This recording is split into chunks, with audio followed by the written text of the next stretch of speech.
Well, this weekend, we will mark 2 weeks since when the winter storm hit Kentuckiana, and its aftermath is still with us today, of course. Hello, everybody. I'm Connie Leonard.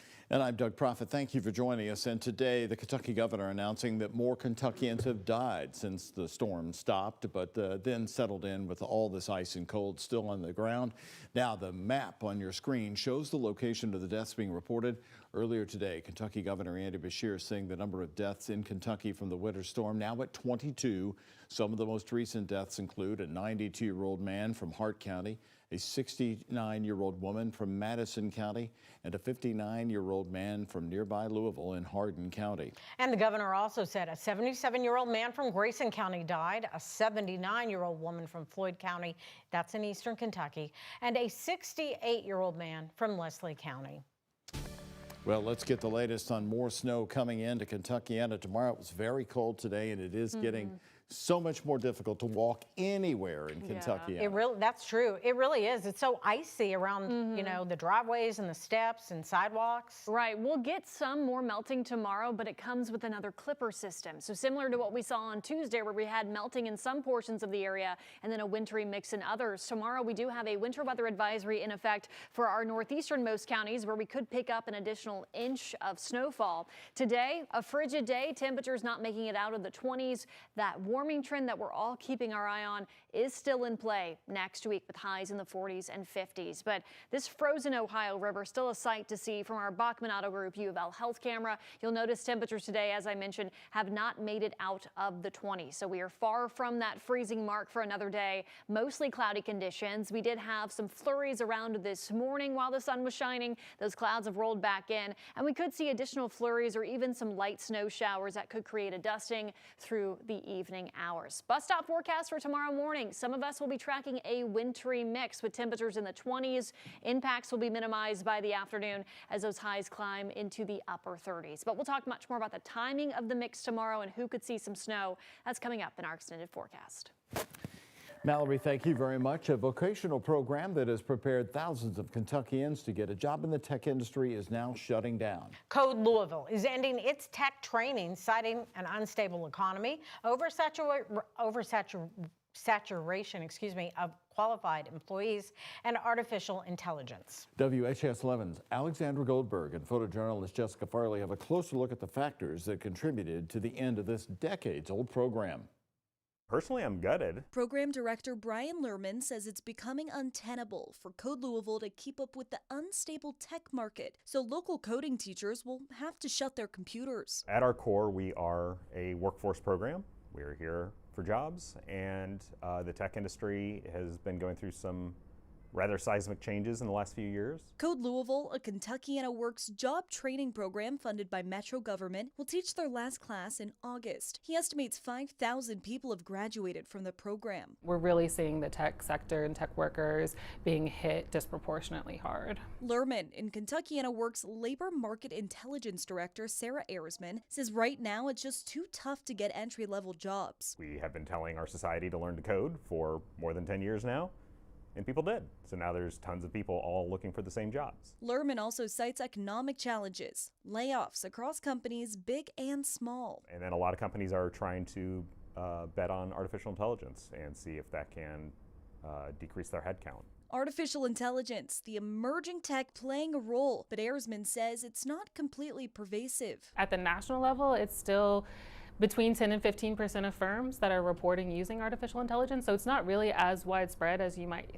think. Erisman studies the Louisville labor market, saying online job postings for IT jobs in Louisville have declined more than 70% since the pandemic. There's just a lot less demand for those tech workers locally and nationally. Are numbers like that common? No, I mean, there has been a decline overall in the total number of job postings. We are just seeing, slower economic activity as a result of higher interest rates. She adds job postings for artificial intelligence development have not yet reached the Louisville market, but they certainly could in time. For now, I've seen hundreds of people change their lives through building a career. Code Louisville is signing off after helping thousands break into the tech industry. In Louisville, Alexandra Goldberg, WHAS11 on your side.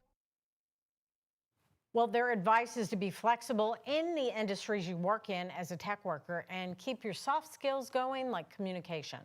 Well, Lerman also says Kentuckiana Works is waiting to see just how the industry evolves before they make any announcement on future tech courses. Using ADP payroll data, a research team at Stanford found a substantial decline in employment opportunities for new workers in jobs most exposed to AI. Think jobs like software development and customer support. The study says in January of 2024, the U.S. employed fewer software developers than it had 6 years earlier, saying the rise in AI is to blame. Meantime, this comes just over a week ago, Amazon announcing that it was slashing nearly 16,000 corporate jobs, planning to use generative AI to replace them. That represents about 5% of the online retailer's overall staff. In other news today, the man accused of killing his girlfriend in the woods of Henryville, Indiana, was in court today. Brittany Bowman was found shot in October of 2022, and she died 2 months later. Her boyfriend, Derek Pixley, was arrested, charged with violating the emergency order she had against him. Eventually, Indiana State Police also charged him with murder. Pixley's attorney is now arguing that a former confidential informant for the Clark County, Indiana Sheriff's Office should have been questioned more as a suspect. The judge needs to rule on whether to release that man's file with the sheriff's office. Trial in this case is scheduled for early March. Today, Governor Andy Beshear announced Kentucky could soon expand for who qualifies for medical cannabis. Now, the Office of Medical Cannabis sent a letter to legislative leaders today urging lawmakers to add more serious medical conditions to the state's eligibility list during the 2026 regular session. Now, the recommended additions include things like ALS, Parkinson's, Crohn's, sickle cell anemia, glaucoma, and terminal illnesses, conditions already covered in most states with medical marijuana programs. These are conditions that are covered, and they are conditions that our Board of Physicians and Advisors have recommended as proper. Expanding the list could help provide relief to approximately 430,000 Kentuckians that currently don't have access but are dealing with these challenges. Now, Beshear also said the state currently has 510 registered practitioners and over 18,000 registered cardholders, with numbers continuing to grow. Information on eligibility and open dispensaries is available at kymedcan.ky.gov.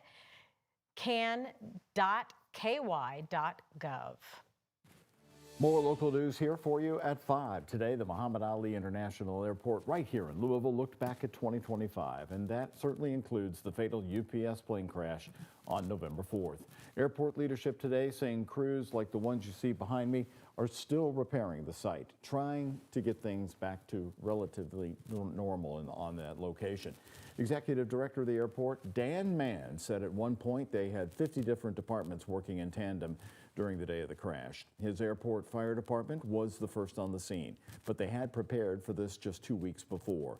And because of that training, they were able to get the airport open within 11 hours after the crash. I've got to give a lot of credit to our mutual aid partners, all the 50 different departments, our relationship with Metro. It's great. We just practiced this 2 weeks earlier, and so it's an FAA requirement to practice these things, and we'd practiced it, and it worked as we intended. Actually, probably better than that, but this is why the FAA requires these mandatory trainings. A tragic end to what was a successful year for the airport. Mann saying that they are growing in almost every different market across the country and that they added 3 new nonstop flights for you last year.